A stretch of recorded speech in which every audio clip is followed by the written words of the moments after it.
Welcome, welcome, welcome to UNA Law and History. This is our new channel. What are we dealing with here? Well, law and history. So we want to go into deeper knowledge about law and what it is. And we also want to deal with the history side and understanding how these two tie in, the law and the history. So we're going into it deep here. We're going deep diving into history, and we're going to get into some of the spiritual side of this as well. You know, we can't leave that out. So we want you to like and share and subscribe, and let's get to it here. UNA Law and History, welcome.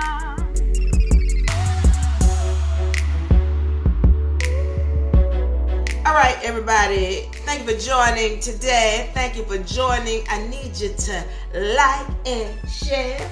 Like and share. All my people on YouTube, I need y'all to show love. We got some things I need to tell you about today.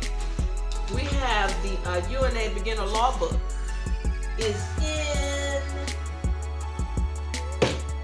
the house. All right, now, before I get on that, today's topic is one of my favorites. It really upsets a lot of people. It's called history and why North America is not Morocco. All right. So now let me get back on this, and then we'll get back into that topic because I know I'm going to upset a whole bunch of people. All right. So the UNA Beginner Law book is in, ladies and gentlemen. All right. I want you to go ahead and get your copy. You can find the link in the bio for the UNA Beginner Law book. Now you can get the ebook or you can get the physical. This is the physical copy of this. Now, why is this book so powerful? Listen, this has, first of all, these wonderful charts that it comes with. Now, let me start off with the original ones, okay? You got your vibratory frequency chart.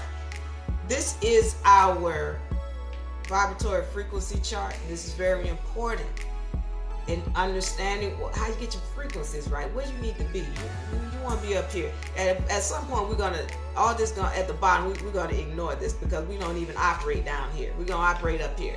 So it comes with the vibratory frequency chart. It comes with the hierarchy of law chart, all right? It comes with a separate also chart for the UNA, the universal laws. In our new charts that we have on here, this is the social or societal totem pole, where it's dealing with mindset and in the public versus the private. Also, we have the civilization cycle, which helps you to understand where we are in this process, because these civilizations, they always go through the same thing.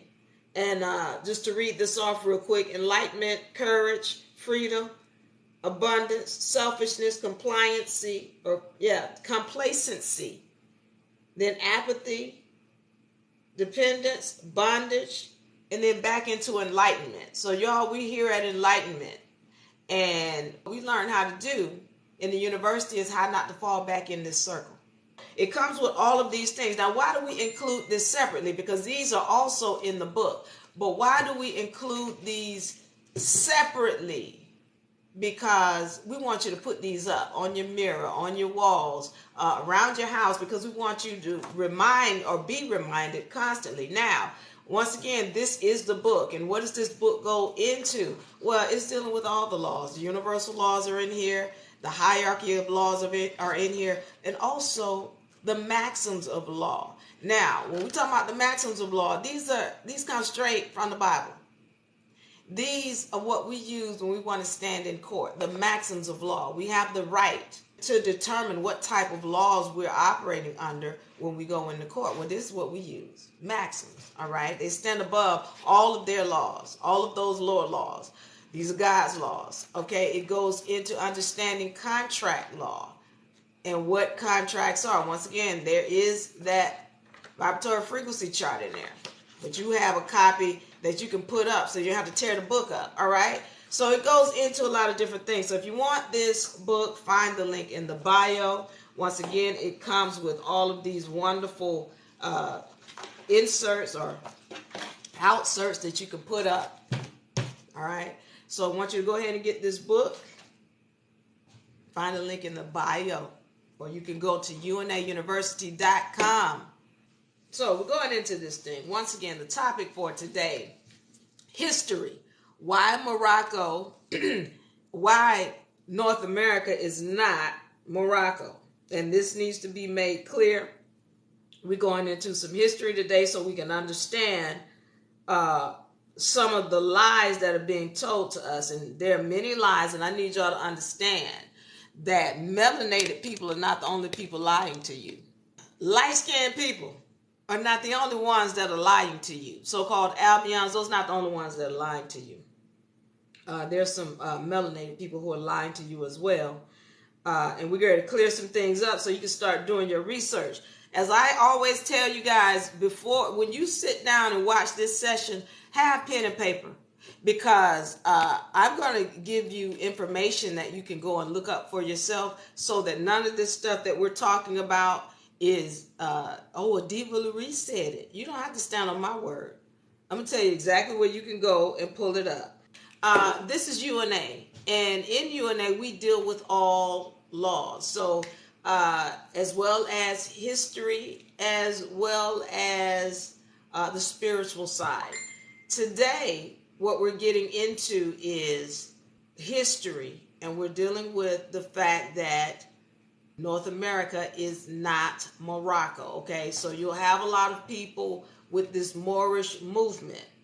So let's go into this. Now, getting into this about what you're hearing these Moorish camps say, that North America is Morocco, okay? That's not true.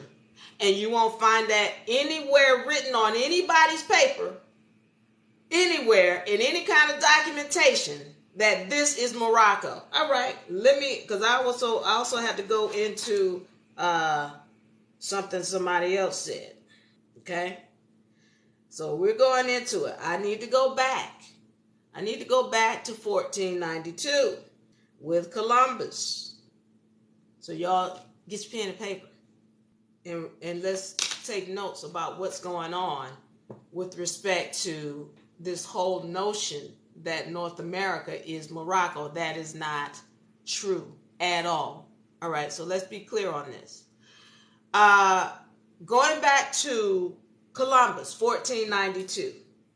So we know that Columbus set sail and supposedly landed on territories really that were near what we call North America. They were near it, not necessarily in it.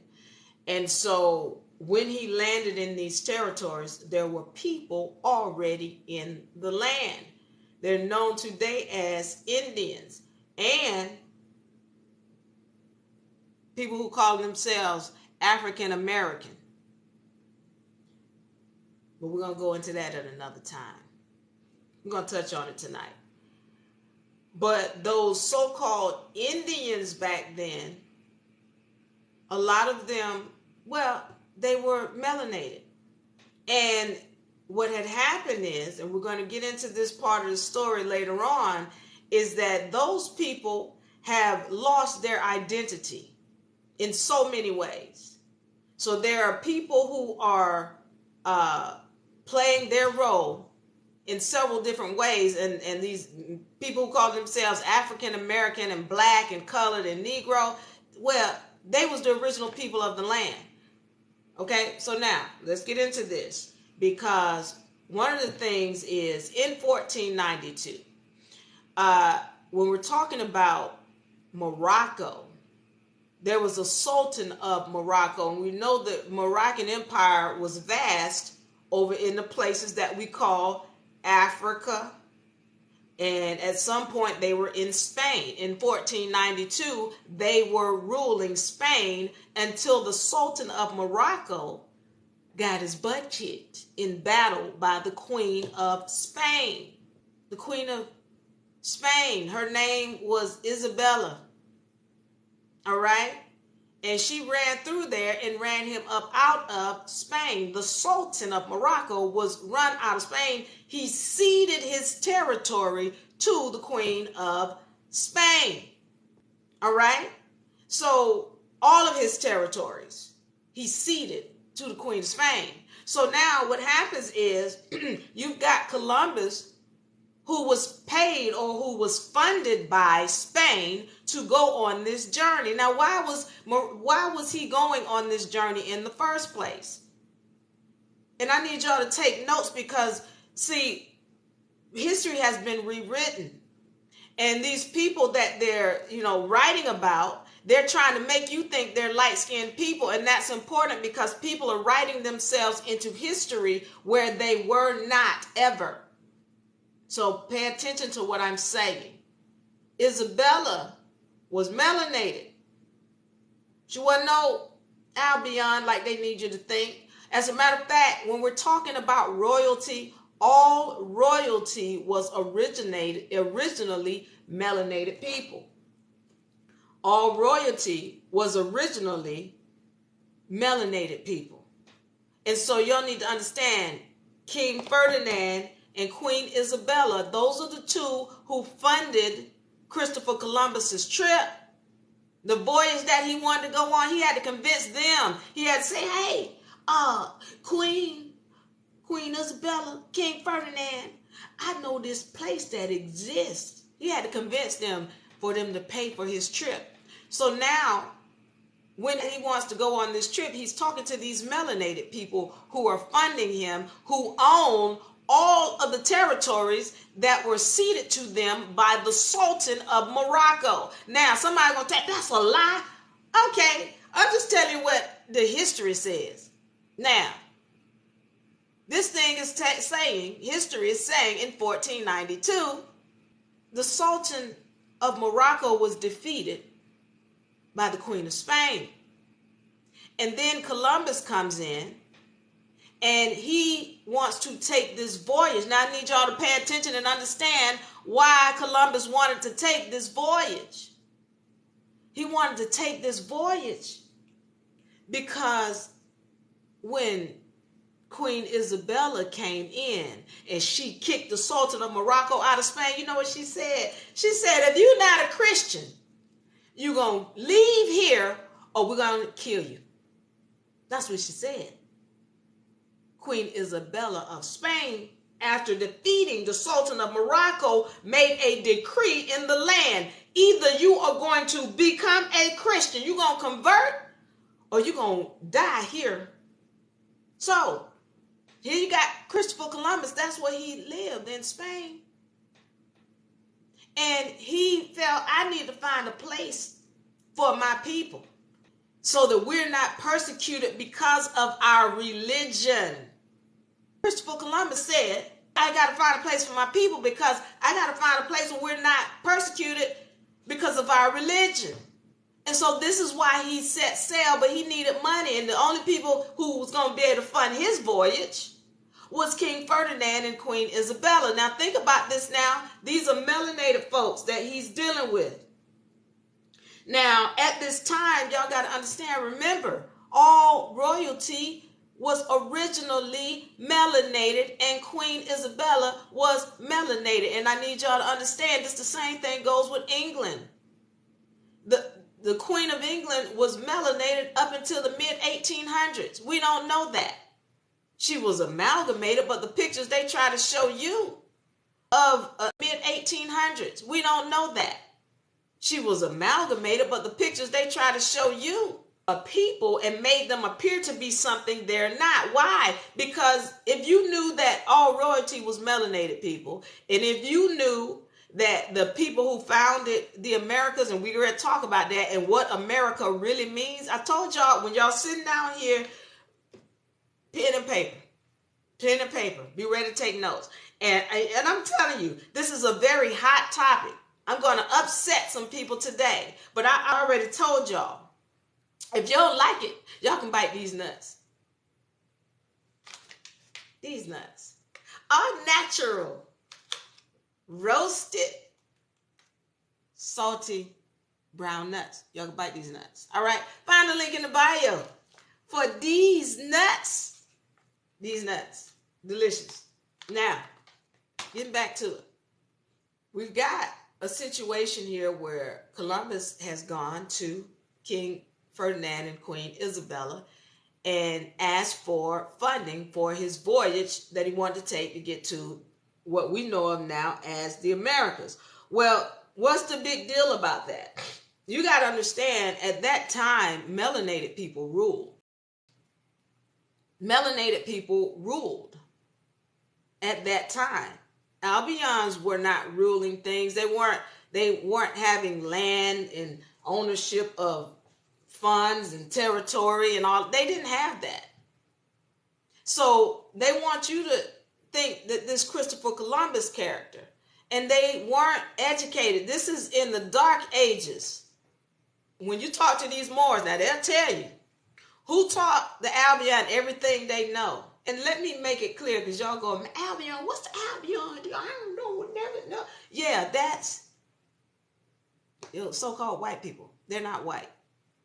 And y'all notice I do not call my melanated people black. Black means dead. My people not dead. Y'all not dead. You're going to wake on up, though. Y'all sleep. Some of y'all are asleep, but you're not dead, and I'm not going to call you that. So understand that you've got this Christopher Columbus character who comes up with all of this knowledge. And again, in the Dark Ages, Albions weren't educated on astrology. Do you know how deep and entailed astrology is? It's hard to find somebody to teach you that today with any kind of ability to comprehend it, much less back then. So where did he get this education? This wasn't something that Albions was right. They had their hands right on. It's not. Again, go do your research on what was going on in the Dark Ages and who taught the Albion everything they know. Now, if you're trying to read those history books they got in your public school, forget it. You got to do some deep researching on this. So now, the reason why I'm bringing that up is because they want you to think Christopher Columbus was an Albion. But then when you read the books, you find he was selling with a lot of Jews, which were melanated people back then. Y'all see, when I say this, y'all, a lot of us are not clear on this. You all remember with the Palestine and how the Jews came in there, and there's this fighting that's still going on to this day, and how the Palestinians were saying, hey, you know what? The Jews left here dark skinned. How come they coming back here light skinned? Pay attention. Pay attention to what I'm telling you, because again, the history has been rewritten. And so what I'm trying to let you know is that the original Jews, they were dark skinned.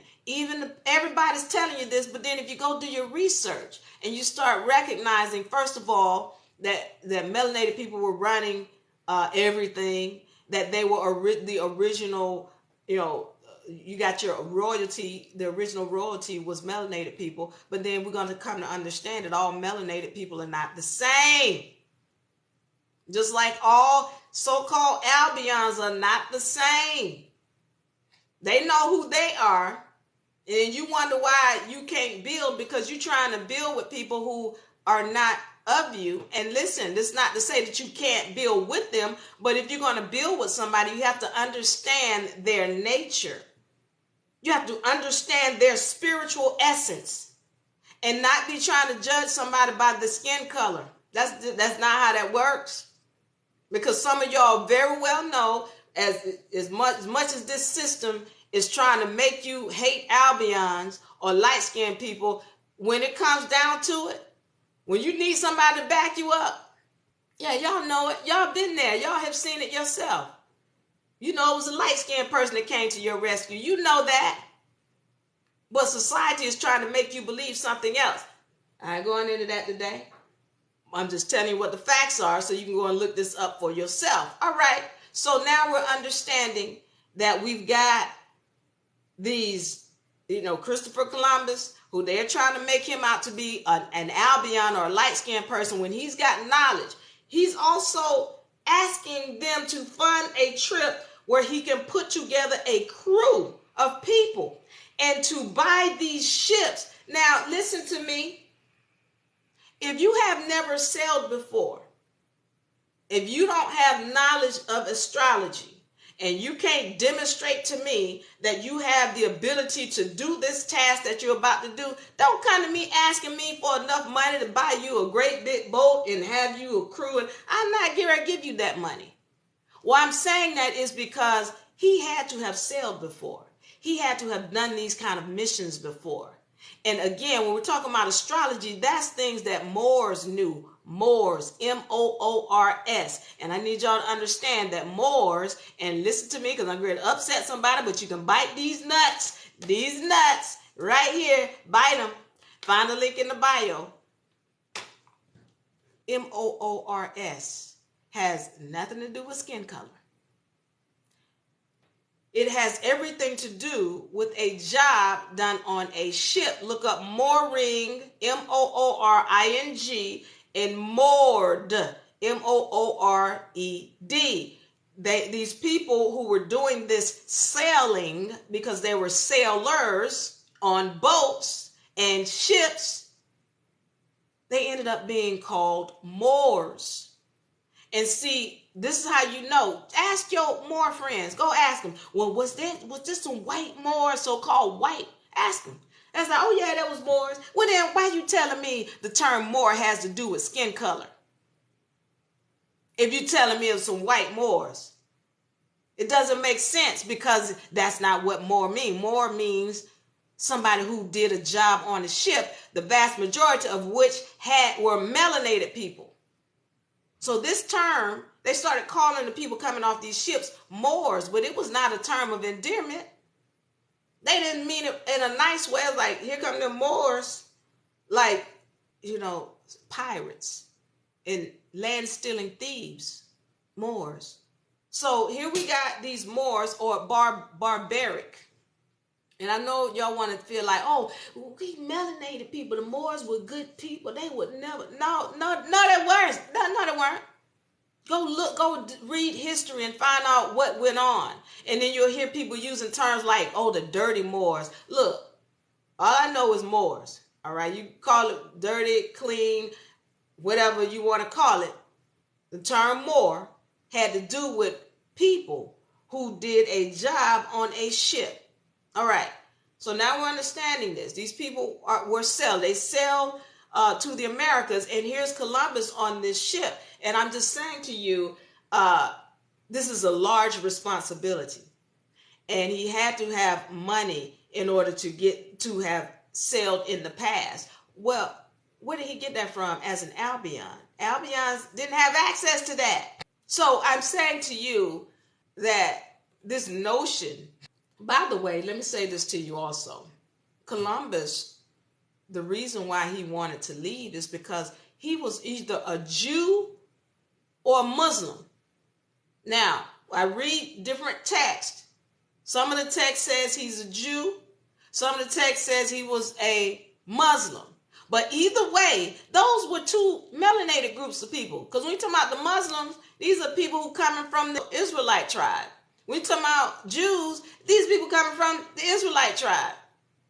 So both of those groups, whichever one, he was one of them. And he was a convert, which is why I told you he wanted to leave Spain and find another land so his people could go to and not be persecuted because of their religious beliefs, which he was either a Jew or Muslim and had to convert. All right. So now we understanding this. This couldn't have been this was highly unlikely to be an Albion or a so-called light-skinned or white person. This wasn't a light-skinned person. This was a Moor, a melanated person. All right. So now, the whole reason why I'm bringing that up is because I need us to establish who was coming in and why he was coming in. Now, as he came in, or once he found the land, then all of these other places started getting wind of, oh, there's a new land. There's a new territory. Let's find it. Let's go there. All right. And so we get up to the 1777 when the United States of America was created. Now, I need to go back because I need you to understand. Once Columbus had found this place, and that which all there were people already there. Then all of these other countries started wanting a piece of the action. And as they started trying to divide up the territory, I have so many maps, and I'm going to see if I can find this map of the United States territory. And what I want to bring up here is England was one of the first to establish a corporation within America. It was known as the Virginia Company, and this was back in the late 1400s, early 1500s. Look up the Virginia Company. It's the same company that you know of today as the state of Virginia. It's the same company. I'm going to let that marinate on you for a second because I want to pull up this map, 1777. And why I'm pulling up this map is because I want you to see how the territory had been divided by all of these different nations. Why is this important? This is important because if you're telling me that this land was Morocco, I need you to understand that at this time, for somebody to keep saying that North America is Morocco, when we're looking at these maps, and they're showing all the countries, all the other countries that had territory and had claimed rights. France, England, Russia, a couple of other countries, other places that had claimed territory. But you don't see no Morocco up in here claiming territory. You don't see Morocco up in here claiming territory because they can't. They didn't have any territory at the time. And the other thing about Morocco and why this couldn't have been Morocco's territory, because remember in 1492, the Sultan was defeated and ceded all of his territories to the Queen of Spain. So what is this talking about? Morocco owns some territory when the Sultan was defeated. Oh, I'm going to go deeper than that. It don't just stop right there. Because that's why I'm asking. I want to see proof. Show me a map. Show me some kind of documentation where it is said that North America is Morocco. Well, I'm going to show you for every one piece of evidence you think you have. I'm going to give you 3 showing that it can't be real. 3 for every one. I could really give 4 or 5.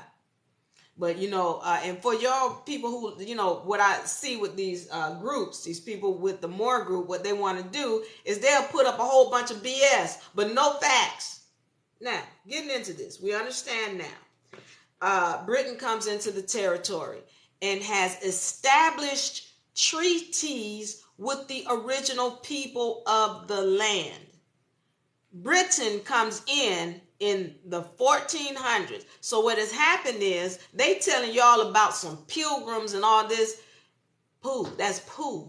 Because what had happened is when England comes in, they came in with this business called Virginia. Also, they had another company called the Indian Company, the West Indian Company.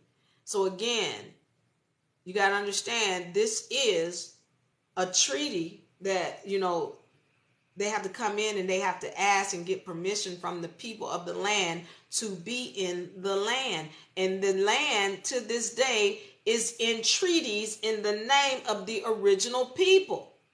This was back in the 1400s. And why? I got treaties.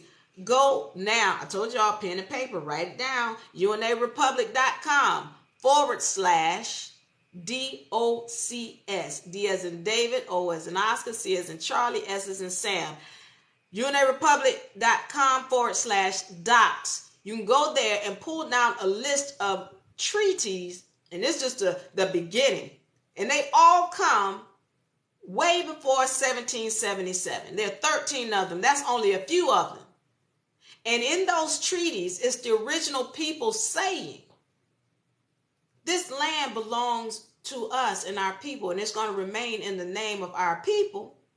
And we will subjugate ourselves, meaning we'll pay taxes for whatever kind of protection you can provide to us. That's what England came in to do. They came in And they told the people, we're going to give you protection, and we're going to give you some jeans and some trinkets and some whatever they were giving them for the rights to be on the land.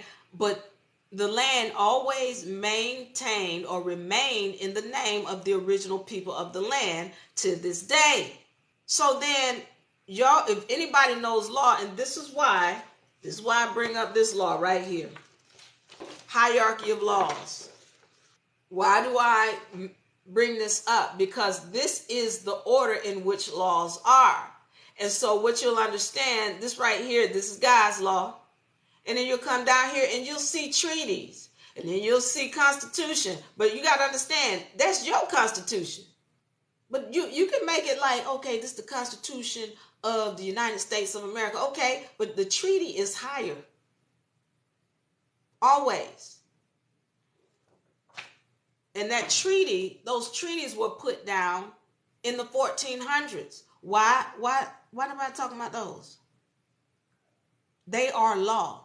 They are above anything the United States of America could ever create, because the original people of the land are the only ones that have the right to put this land in contract with anybody else. They're the only ones, the original people. Not somebody coming in from another territory, Moors. I don't care what your skin color is. You can't come in from another land and then try to take over control and ownership of this land and call it yours. This is now we're going to the international laws. International laws that the original people of a land, it remains their land. They can't even give it away. Even if they give it away, it's still their land. All right? So now, but no, Diva, we don't know about no treaties. Now y'all don't know about no treaties, but Diva do. I just posted them. I posted them. You can go find them. unravelpublic.com/docs. Read those treaties. Don't read a synopsis of the treaty. Read the full treaty. Find the full treaty and listen to the ancestors speak, because they're going to tell you what kind of treachery was done. So now I need to get into the United States of America and who really started that. Who really created the United States of America? I need y'all to understand, first of all, what the term America means. I hope y'all taking notes. This is going to be on the test. Take notes. Do you know what America means? Ameri is a Hebrew term. It means copper colored. Ameri is a Hebrew term. It means copper colored. All right. Ameri means copper colored. Ika, I-K-A or I-C-A, means land of the indigenous people. America means land of the copper colored people. That is a Hebrew term. Well, who were your Hebrew speaking people? Those are melanated folks. I need y'all to understand that there were melanated people already in the land, and then there were a melanated people coming from another territory. Now, it could be said that, oh, well, the land split, and then some of the people went that way and some of the people went that way. Okay. So you're saying we cousins, we relatives. Okay. But if grandmama had a house and her sister went her way and her kids were over there and we over here in this house, how grandmama's sister kids gonna come over here and try to take out over our house and kick us out of our own bedroom? How does that work? It don't work like that. It doesn't work like that, where you have a people who were inheriting this land, and just because you find out, oh, we cousins, so let's go over here and take this land over. That's not even lawful. So we're understanding this. There were melanated people in this land already who were known as Indians or had been deemed or termed Indian. Then you had another group of people coming from another land called Moors. Some of them were from Britain. Some of them were from Morocco, Tunis, Algiers, and all kind of other lands over in the territory that we know of as the Africa, Asia's, we know of as today Middle East. So you had these Moors, these sellers selling into the land. And remember, this includes British. I need y'all to understand this term. And I'm going to, some of you all who have not studied, this is going to be hard to understand, but I need you to go and do some reading. At one point, that territory that we know of over there, all of that, what we know of as Africa, Asia, Middle East, that was all Asia. Really, at one point, it was all Ethiopia. Then the whole name went to Asia. And then they started dividing the territory up. At one point, the land that you know of as Africa was known as Europe. I need y'all to understand where the term Europe comes from. Queen Europa. Are y'all taking notes? Y'all taking notes? I'm giving you this history so you can go and look it up for yourself. You're not getting this from your public school education. That's why it didn't register with you, because it was BS. In your spirit, you know the truth. Now I'm telling you how you can go and find it for yourself, because I'm not here to convince you. I'm here to give you the facts so you can go and find your truth. All right?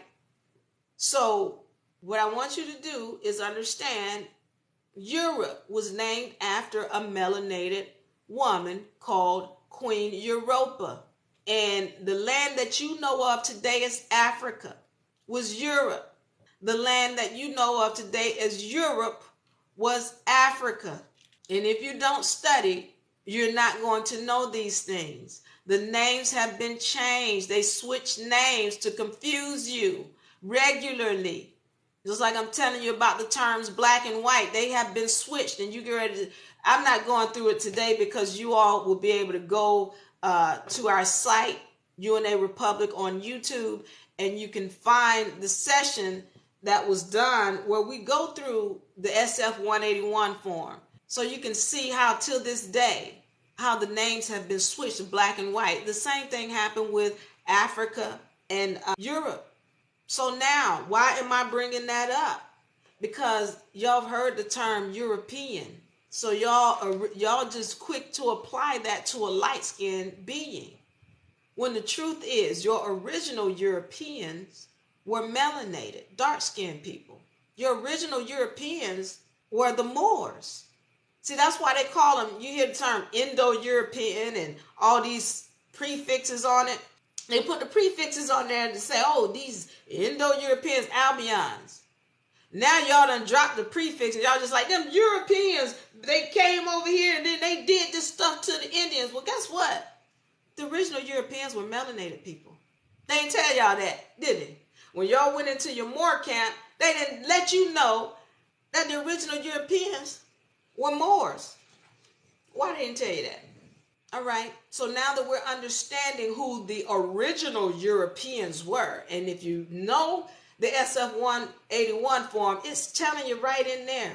It's telling you who they were. Okay. So we good on this. We're moving forward to the next part. Who created the United States of America? Who's responsible for that?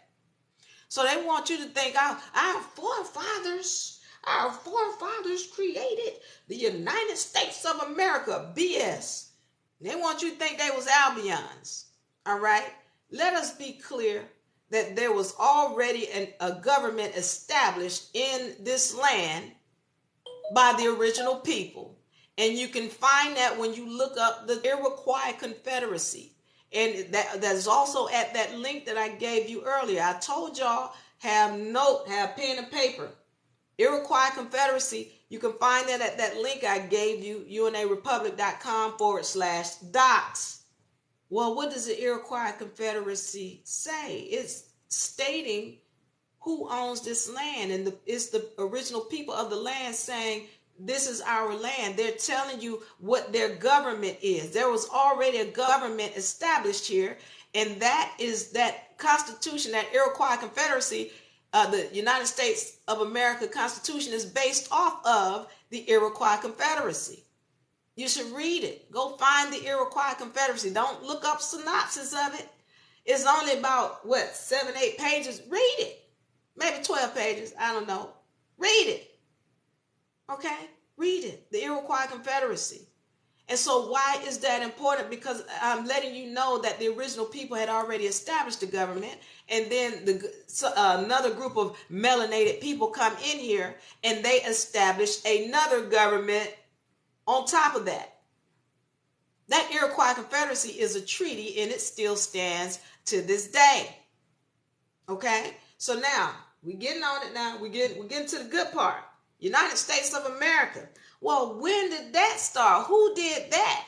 Well, again, a group of what I call elite Moors. Now, these were not Moors. They weren't necessarily associated with any one particular country. Remember, I told you about Christopher Columbus and how he wanted to escape Spain because he wanted to find a place where his people were not persecuted for their religious beliefs. Well, that's the whole thing the United States of America was founded on.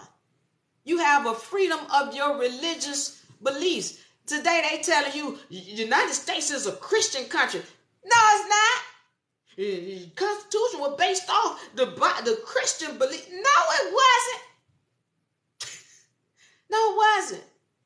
It was based off of, really, if you want to look at it, it was really based off of Islamic principles. But one of the things about the Constitution is you have the right to whatever religious belief you desire. That's what it was all about.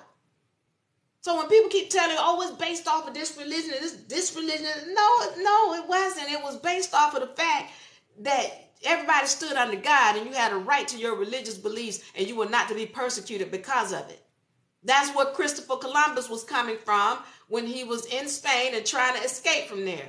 And he ended up landing on the outer lying territories of the United States of America, or what came to be known as the United States of America.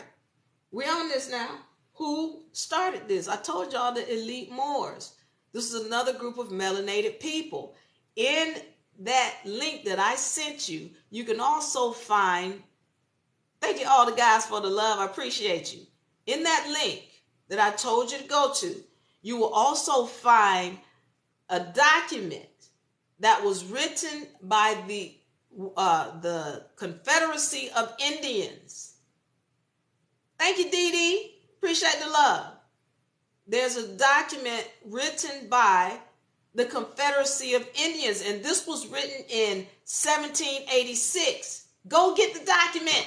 I'm going to tell you about it, but I want you to read it for yourself.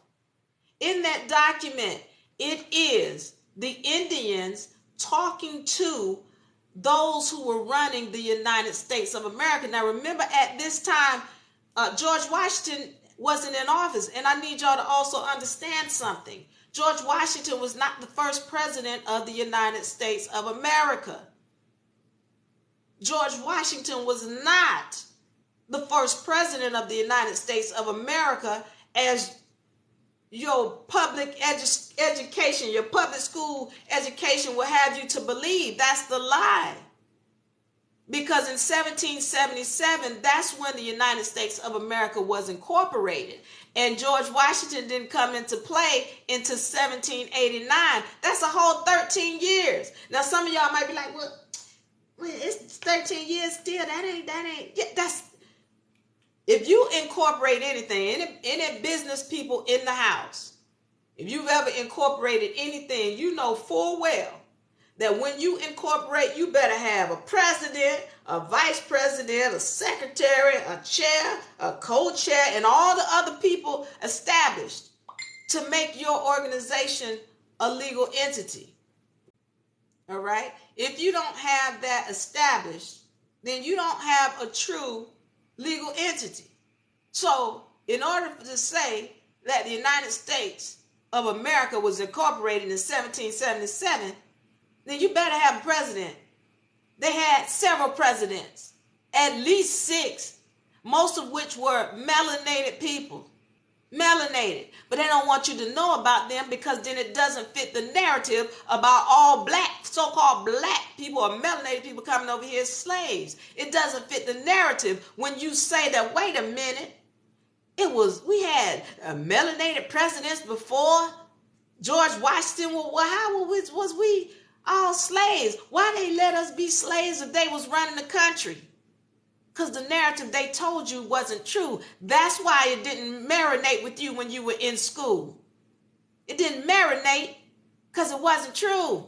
So now we get into it now. We get into the good part. There was melanated people running this country. And I told you, elite Moors. They didn't just come from Morocco. They didn't want to be associated with any of those other territories for the simple fact that they didn't like the governmental system. That's why the original 13th Amendment, look it up, go into Google and type in original 13th Amendment. It was, there are to be no royalty, no royal blood. You cannot be a president of the United States of America if you're a duchess or you're a queen or a king or a cousin of a king or queen or anything like that. You come from any kind of royalty, you can't be president. And the reason why is because, again, they know how these people operate. We talking about England and all that. That's how they operate, where they get their clutches into a governmental system and then they just have all their family members running it.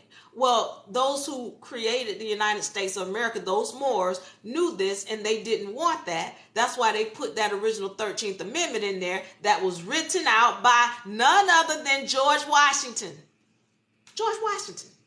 When he came in 1789, I'm going to tell y'all something. I hope y'all are taking notes and I hope you're recording this because I'm having all kind of technical difficulties. Somebody don't want this information to get out. Make sure you write it down. Make sure you take notes. All right. So we got this situation where George Washington has come in now. And he has changed the Constitution. He's changed things in it. And I want to go over this whole letter because I got all these Moors out here. Now, David. Because George Washington came in and then, the Moors, because they'll tell you that, the Moors was running stuff. That's right. Yeah, but the Moors was also running roughshod over the original people of this land who were also melanated people. They were running roughshod over them. They were mistreating them. So I need y'all to understand something.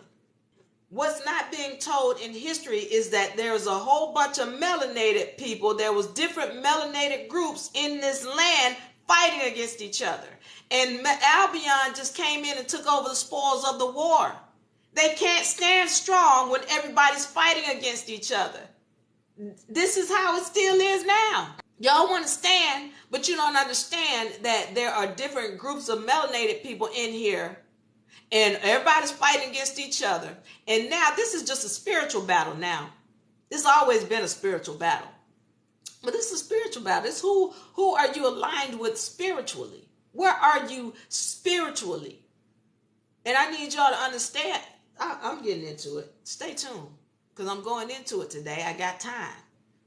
So now, we got these different groups of melanated people. We got these people who were known as Indians. They really look like melanated, woolly-haired people like this. This what they look like. They didn't look like the long-haired, stringy-haired people that they call Indians today. Because what has happened is that the original people of the land were threatened into not claiming who they are. And so when one generation stops doing it and then they don't teach the next generation, and then the next generation is ignorant and clueless about who they even are, because the original generation stopped even talking about who they were. Okay, so you got this other group of melanated people who come in the land, and you're gonna find some decrees where they say, these. First of all, they were calling the original people their brothers. And I told you about that document that you can go and pull down and see the notice coming from that Indian tribe, they call themselves the Republic, the Indian Republic. And what happened is they were telling those who were running the United States of America, they were saying, hey, and notice I'm saying United States of America, the full title, because we're going to get into, there's another United States and it has nothing to do with America. We're going to get into that. But you got these Indians that are talking to those Moors who are running the United States of America, and they saying, hey, brother, you know, y'all having this war between Britain, because remember the Declaration of Independence? This was when the Moors, they had decided, we don't want Britain in here anymore. We're going to create contracts to get rid of Britain. Pay attention now. I'm saying this stuff so you can go and take notes. All right. So when Britain comes into this, I just want to make sure I give you all the history so you can go and look it up for yourself.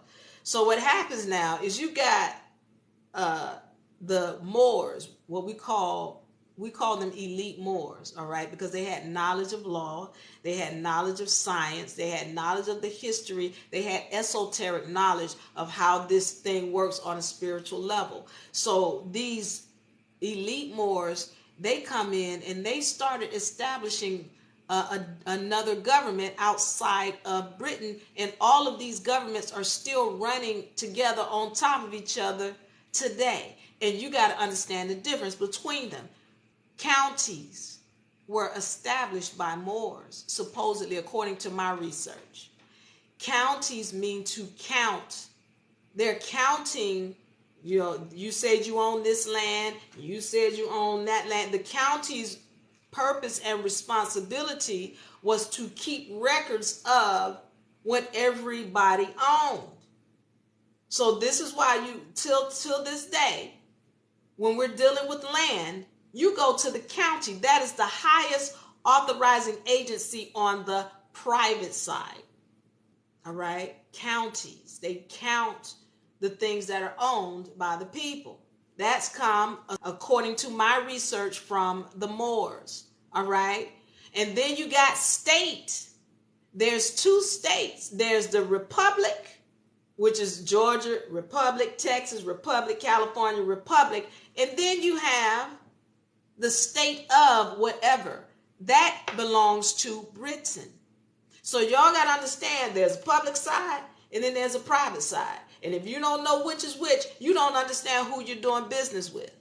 So there's a public side and then there's the private side. The public side, once again, anything state of anything belongs to Britain or the United States Corporation. Okay, I'm getting deep. All right. So now we're understanding that there's two sides of the state and then there's the county. And so then there's also a federal, and that deals with the money. I'm not going into that today, but I need y'all to understand all three. There are four different entities at least. Really, it's more than four, but the main ones, county, state, city, and federal. And these are all different governments running in conjunction with each other, and they have different roles. Okay, so now we're understanding that. These counties were started by the Moors. And then they established that they did not want Britain in the territory. Why? This is why y'all need to read the Declaration of Independence. Go read it. Read it, read it, read it. It's telling you who these people were. And they're saying to Britain, this is why this whole war started, the Revolutionary War. And this was, again, before 1789, where the Moors had decided, look here, Britain, you don't have jurisdiction in this territory anymore. And so they established a declaration, which is a treaty. They established a constitution for the United States of America. Constitution, and note I said the word for the United States of America. And you can go and read that they established something with Morocco, whereby Morocco vouched for the United States of America, but it was never owned by Morocco. And when I say Morocco, I'm talking about the state of Morocco. I'm not talking about, because they're different. That's a totally different Morocco now. That's a different Morocco. But this Morocco had pull. It still had muscle, and the United States of America used them for backing. But little did they know, Morocco was in bed with Britain. They didn't know that. This is why Morocco would never tread on the territory of the United States of America until Britain got their butts kicked, and the Moors, these elite Moors, had kicked Britain out. So this is a hostile takeover, because Britain was making money off of these states. Remember, these states are businesses. State of Tennessee, state of North Carolina, South Carolina, state of, anything state of belongs to Britain, and it is nothing more than a business. And when you're paying taxes to it, those taxes are going straight to Britain. So here you got these elite Moors and they're telling Britain that they can no longer make money off of all of these businesses that they set up. Well, we're going to go to war. We're going to go to war because Britain is not going to just sit idly by and let you mess up their money. And so this is why there was the Revolutionary War. All right. So here you got this Revolutionary War, and you got the Indians, though. The Indians are like, well, what we doing? Because it's our land, and you got these Moroccans, and then you got these elite Moors. And so they're talking to the people who had created the United States of America, and they're saying to them, listen, y'all been at war for 3 years.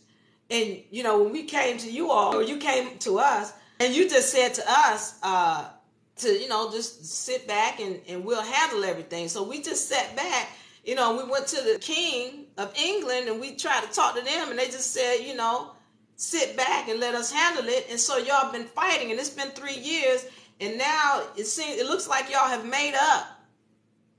It looks like you all have made up, and y'all still mistreating us.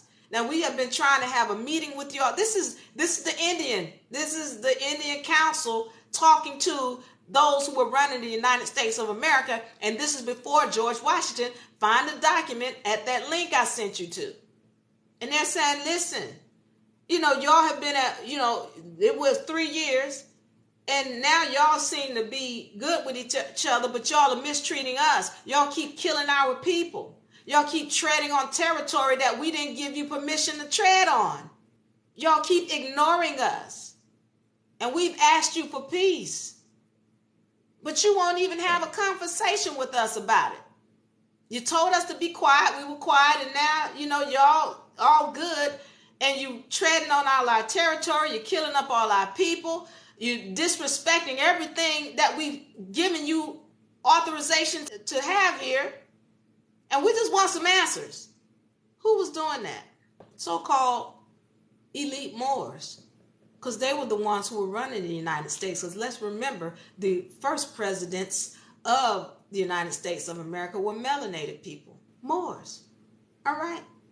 Y'all go look that up. So, now we're at this point now where the United States of America is in play. But then in 1789, George Washington comes into the game. And George Washington now has established a new constitution that is different from what was set up by these elite Moors. And in this constitution, he changed some things, one of which was the 13th Amendment I told you all about. And why was that so important? Because George Washington, as I said, was not qualified to be president because he was a direct descendant of the Queen of England.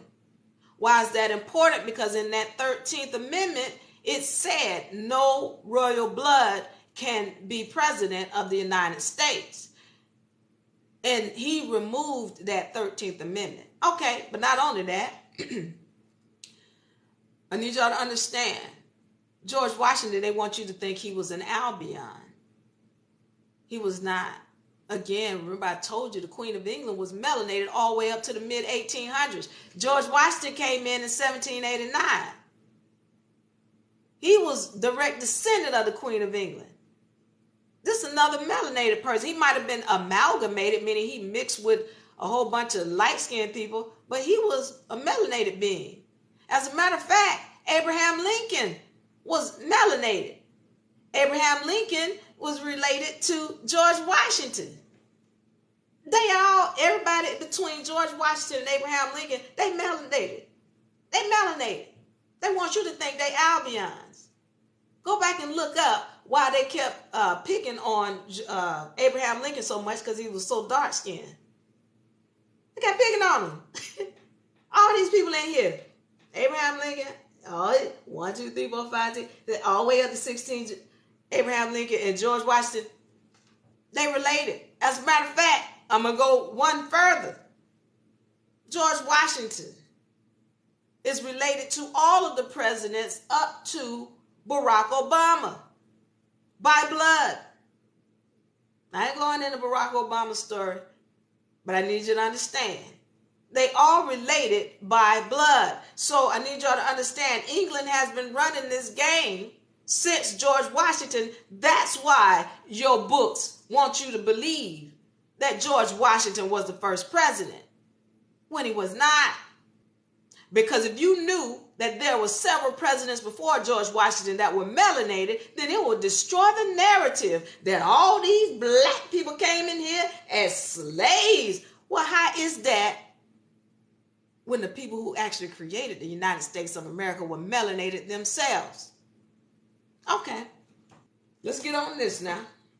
How we're talking about this and how North America is not Morocco. Is not Morocco. And if you have any comments or disagreements, go ahead and say it. Say it. Let's talk about it. And if you don't like it, you can bite these nuts. These nuts, Deeply Reed's nuts, are natural, salted, brown, roasted nuts. Find a link in the bio.